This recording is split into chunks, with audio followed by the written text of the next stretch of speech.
এখান থেকে রিপনের সঙ্গে আমার অনেক কথাবার্তা হলো। এখান থেকে রওনা দিল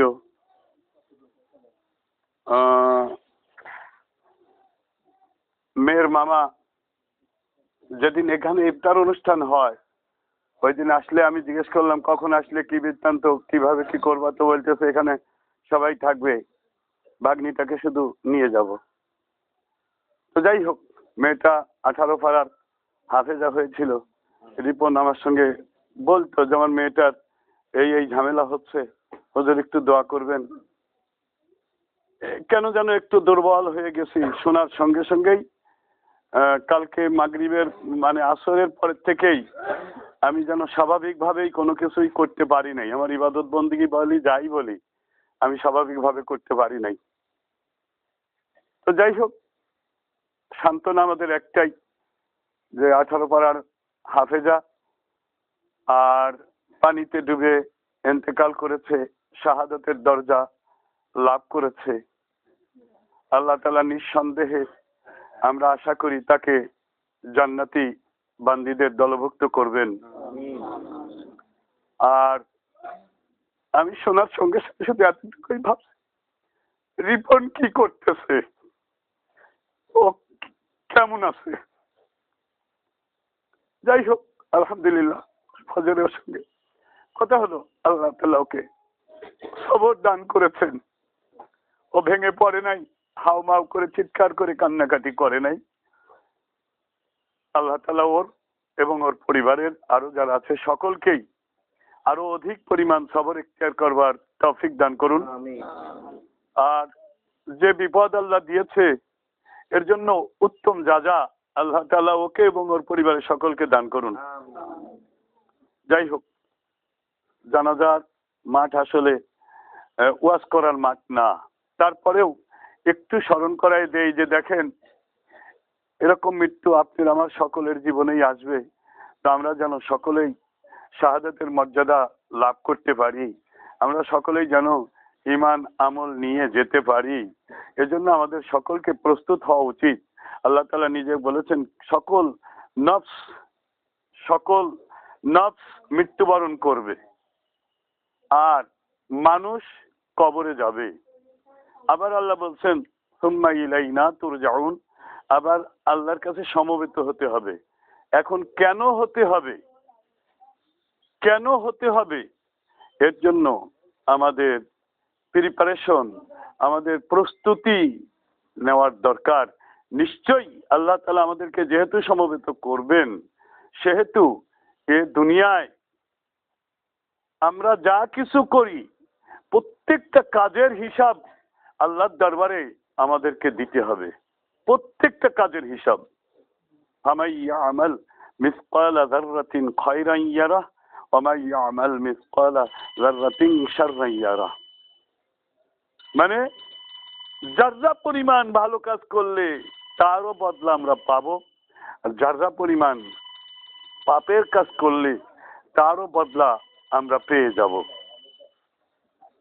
তো এজন্য আমরা চেষ্টা করব পরকালে আল্লাহর দরবারে যেন পাপ মুক্ত থাকতে পারি। তার কারণ আপনার আমলনামায় কোটি কোটি ওয়াক্ত নামাজ আছে, 2-4 হাজার মসজিদ নির্মাণ করবার নেকি আছে, 2-4 ডজন হজ করবার নেকি আছে, কোটি কোটি টাকা দানের নেকি আছে। পাশে যদি এক জাররা পরিমাণ একটা গোনাও থাকে, তারও বদলা যেহেতু নিতে হবে, তাহলে কিন্তু এত নেকি থাকার পরেও জাহান্নামে যেতে হবে। এখন কথা হলো, এই পৃথিবীর মোমবাতির উপরে কেউ কি 1 মিনিটের জন্য হাত রাখতে পারবেন? কি বলেন, পারবেন? 1 মিনিটের জন্য? তা যদি না পারেন, এক জাররা পরিমাণ পাপের বদলা খাটবার জন্য যদি আপনাকে জাহান্নামে যেতেই হয়, পৃথিবীর আগুন থেকে জাহান্নামের আগুনের দাহ্য ক্ষমতা 70 গুণ বেশি। সেই তীব্র আগুনের তাপের ভিতরে এই জাররা পরিমাণ পাপের সাজা ভোগ করবার ক্ষমতা আপনার আমার কারোর আছে? কিন্তু আপনার আমল নামায় 1 কোটি নেকি নাই, একটা নেকি আছে। ডজন ডজন হজ নাই, কোটি কোটি ওয়াক্ত নামাজ নাই, একটা নেকি যদি থাকে আর আপনার আমল নামায় যদি কোনো পাপ না থাকে, একটা নেকি কিন্তু আপনাকে জাহান্নাম থেকে বাঁচায় জান্নাতে নিয়ে চলে যাবে। এখন প্রশ্ন হলো যে নামাজ যদি না থাকে তাহলে পাপ হবে না? হ্যাঁ, যে কোনো ফরজ ওয়াজিব সুন্নত আপনি যদি ত্যাগ করেন, যত নেকি করেন, এর জন্য পাপ তো আপনার হবেই। তার মানে পাপ মুক্ত থাকা মানেই ফরজ ওয়াজিব সুন্নাতগুলি আদায় করতে হবে, সেই সঙ্গে সঙ্গে প্রত্যেকটা গোনার কাজ থেকে বেঁচে থাকতে হবে। এটাই হলো সবচেয়ে বড় কথা, যে গোনার কাজ থেকে বেঁচে থাকতে হবে।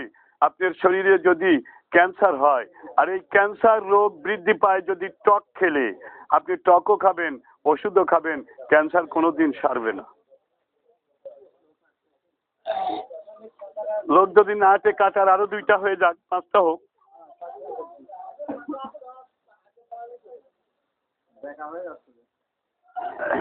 তো যাই হোক, আমরা মাথায় একটা জিনিস রাখবো, সেটা হলো যাই করি না করি পাপ করব না। ফরজ ওয়াজিব সুন্নাত এই 3টা আমল করেন, নফল কোনো আমল যদি আপনি নাও করেন, এই 3টা আমল করেন আর পাপ মুক্ত থাকেন, আপনি জান্নাতে চলে যেতে পারবেন। আপনি যতই তাহাজ্জুদ পড়েন, ইশরাক পড়েন, চাশ পড়েন, জাওয়াল পড়েন, কোরআন তেলাওয়াত করেন, নফল ইবাদত যত করেন, যদি আপনার আমল নামায় গুনাহ থাকে, আপনার কিন্তু ওই গুনার বদলা ভোগ করতেই হবে। আর এই ভোগ করা কিন্তু আপনার আমার কারোর পক্ষেই সম্ভব না, এটা অসম্ভব কাজ। এজন্য নফল ইবাদত বন্দেগী কম হয় হোক, ফরজ ওয়াজিব সুন্নাত তো করাই লাগবে, এ বাদ দিলেও গুনাহ। তাহলে গুনাহমুক্ত থাকতে হলে এগুলি করাই লাগবে। নফল ইবাদত বন্দেগী কম হলেও গুনাহমুক্ত থাকবার চেষ্টা করতে হবে সকলকেই। আল্লাহ তাআলা আমাদের সকলকেই গুনাহমুক্ত থাকবার তৌফিক দান করুন। সকলে বলি আল্লাহুম্মা আমিন।